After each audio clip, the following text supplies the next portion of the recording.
Tu veux savoir pourquoi j'ai arrêté Airbnb en Thaïlande? Mais c'est pas tout. Le pire, c'est que l'autre, il avait un chien dans l'appartement depuis 8 jours, alors que c'est strictement interdit dans la copropriété. La personne juridique m'envoie un message plus à mon agent en disant ce monsieur a un chien et il le cache dans un sac à dos quand il rentre dans les condos.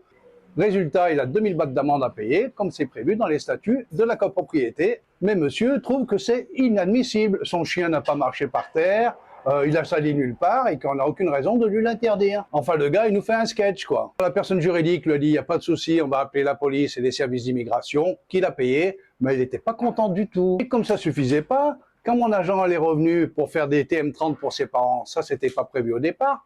Donc, elle a fait un aller-retour essence, plus la déclaration, donc du travail, elle lui demande 200 bahts par passeport, donc 400 bahts en tout, 10,50 €. Monsieur envoie un message en disant oui, mon avocat m'a dit que je m'étais fait arnaquer, la déclaration de TM30 c'est gratuit. Je lui ai répondu que oui, mais sauf que le déplacement, mon agent immobilier qui est venu, qui a fait les photos des passeports, qui est reparti, qui s'est mis sur son ordinateur et qui a fait les déclarations, ce temps, il est payant, comme partout dans le monde. T'inquiète pas, si tu es à 10,50 € près, je te les rembourserai à ton départ. Je m'envoie un message en me disant, oui, tu pourrais me soutenir entre Européens, parce que l'État essayent de nous arnaquer. Tu vois, ces deux cas m'ont vacciné de faire de la gestion, même avec une femme agent immobilier taille. Alors je te rassure, hein, c'est pas la majorité des cas que j'ai eu. Hein. J'ai eu des Français qui sont venus, qui ont été charmants, qui ont respecté bien comme il faut, des tailles qui avaient loué aussi, qui ont respecté à la lettre.